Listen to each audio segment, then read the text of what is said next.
Exceptional observations for the ionization enthalpy.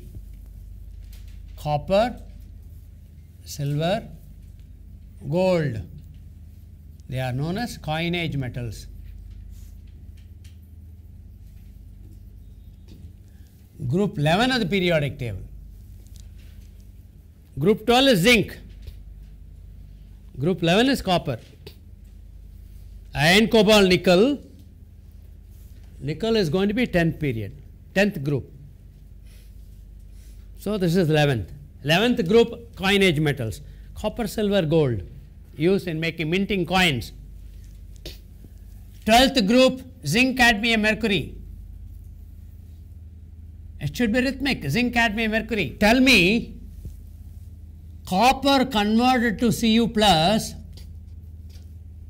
is going to be greater, or Zn converted to Zn plus is greater. Ionization enthalpy. Ionization enthalpy. We are not going to go by the size. This is copper.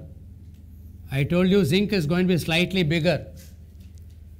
If you are going to take up the size, you are going in the opposite direction. As the size increases, it becomes easy. Ionization enthalpy should decrease because the last electron goes far away from the nucleus. So, attractive force decreases. In fact, the ionization enthalpy of this copper is less than that of zinc. Is less than that of zinc. In spite of the fact, zinc is slightly bigger than copper. In spite of the fact, zinc is bigger than this. When it is bigger, ionization enthalpy should be less. It should be more. Because along a period, what is the general observation? Along the period, it should increase because size decreases. Size decreases. And here there is a slight increase in the size because of the repulsive forces, I told you. As the size increases, it should be easier, but in spite of it, it is going to be more. Removal of an electron from zinc is rather difficult. One has to spend more energy. The explanation is based on the electronic configuration. What is the electronic configuration of copper?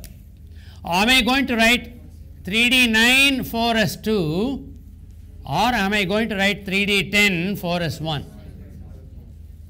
Which one? Why this configuration? Why do you want to modify the Aufbau rule? You should ask only copper. You explain it in one simple sentence so that I should not ask you any further how. How the stability increases. Half-filled orbital. S1 is not to be considered as half-filled orbital. I told you in the beginning. Completely filled orbital. Completely filled orbital is more stable. Why S1 is not to be considered as half-filled? Because it's already fully. Why S1 is not to be considered a half-filled is P3 is half-filled. D5 is half-filled. F7 is half-filled. S1 also accordingly should be half-filled, isn't it? Maximum is 2. Wait. Let everyone understand. S1 should be half-filled. But normally we don't consider that. Only when you have very convenient for your answer, you take that. S1 is half-filled. This is going to be more stable because half-filled and fully filled. But strictly speaking, S1 is not to be considered as half-filled.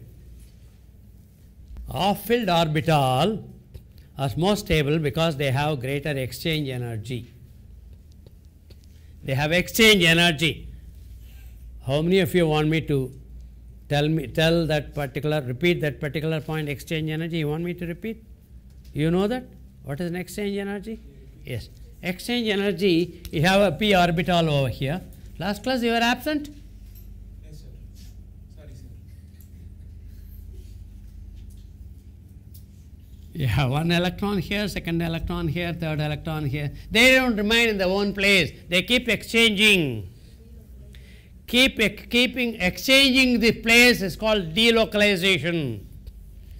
When things delocalized, they become more stable. Like your fixed target and moving target. Moving target is always more stable, not to be hit. Therefore, there is an exchange between electron 1, electron 2, electron 3. 1 and 2 exchange, 1 and 3 exchange, 2 and 3 also. It's very difficult to find out that single electron, is it present in the px orbital, py? There is no way. Because there is a fast exchange. The exchange is done, and whenever exchange is done, energy is given out. Because localized orbital, I got this energy. Delocalized orbital, the energy has come down. Whenever energy comes down, energy is given out. Stability increases. Therefore, there should be an orbital available. In the case of d phi, 1 and 2, 1 and 3, 1 and 4, 1 and 5, 2 and 3, 2 and 4, 2 and 5, 3 and 4, 3 and 5, 4 and 5. 10 different exchanges are there. And greater the exchange energy given out, greater the stability. Now, if you take up half-filled, the so-called half-filled orbital, s orbital, there is no other orbital where it can exchange. Therefore, not to be considered as half-filled orbital. As long as it does not affect your final answer, you can still conveniently use that. I told you, this is going to be more stable. Someone told me, this is more stable. Fully orbital and half-filled orbital. It's okay. But S1 is not to be considered. Yes. Now, therefore, what is the electronic we have to take only 3d10 for S1. What is the configuration of this? This is going to be 3d10 for S2. 3d10 is full, 4s2 is also full. 4s2 also is full.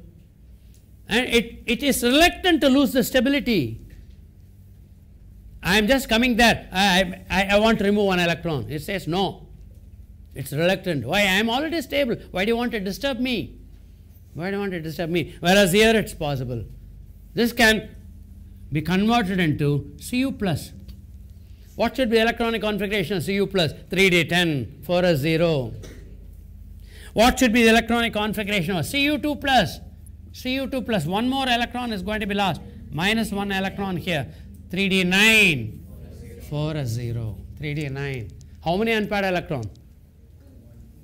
One unpaired electron. Supposing I say, shall I ask you this question? The number of unpaired electrons and Cu plus and Cu2 plus is going to be the same. Number of unpaired electrons, Cu plus and Cu2 plus. What is going to be electronic configuration of Cu plus? 3d10. 4s0. There is no unpaired electron. There is going to be one unpaired electron. That was an incorrect statement. I told you the number of unpaired electrons and Cu plus and Cu2 plus are the same. No. What is the evidence? What is the evidence? Did anyone who is able to enter into the orbital and saw, yeah, I am able to see one electron, I caught hold of that single electron, and there is no unpaired electron. What is the evidence? I am going to give you the evidence. Evidence in terms of two important properties. Number of, whenever any atom or any molecule has one or more unpaired electrons,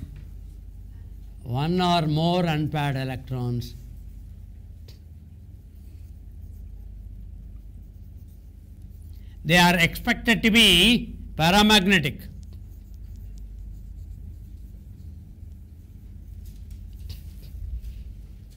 Not only paramagnetic, those substances are expected to be colored.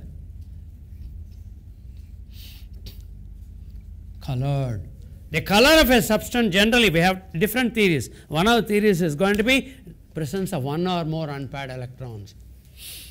Colored. And there is no unpaired electron. It should be colorless. It should be diamagnetic in nature. Because the number of unpaired electrons is 0. Diamagnetic substance, when this substance goes through the external magnetic field, it is not disturbed at all. There is no deviation. I got a paramagnetic substance. It's going to be diamagnetic substance. It gets attracted towards the north pole or south pole. And such substances are called paramagnetic. Paramagnetism is due to the presence of one or more unpaired electron. Copper is paramagnetic. That is why copper is red in color. Copper metal is red in color. Copper sulfate is blue in color. Make a note of it. All of us know copper sulfate. 5H2O, isn't it? We have to take into consideration. This is blue in color. Let me take Copper chloride, CuCl. CuCl has to be colorless, and it is so. Cupric chloride is green in color. CuCl2 is green in color. Cuprous chloride is colorless. Because it does not have any. Yes. Cu2 plus and Cu plus. Cu2 plus has got one unpaired electron. Cu plus, we have to take the cation. Right? Make a note of it. CuCl is supposed to be containing Cu plus and Cl minus. And Cu plus, no unpaired electron. 3d10, 4s0. CuCl2 is colored because that is going to give you Cu2 plus. No, that is one of the theories. One of the explanation by which you say why this is going to be colored. And that is an evidence. I told you what is an evidence. The color of the salt, color of copper 1 salts. This is called copper 2 salts.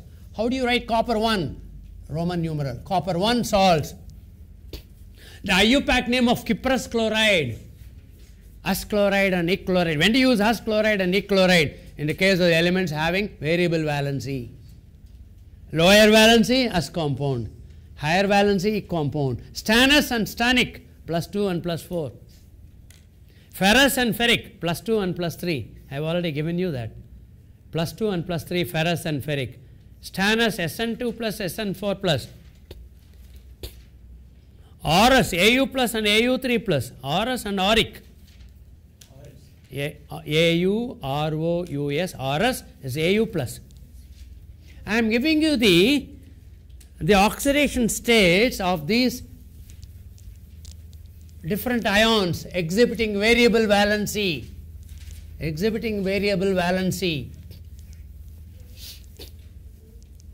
Au plus and Au3 plus. Aurous, auric, us, ic. The lower valency is us compound, the higher valency is compound. Cuprous, cupric. Mercurous, mercuric.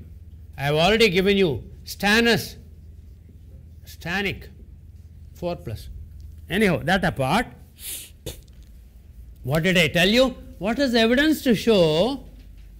Now tell me. What is the evidence to show that copper plus has no unpaired electrons?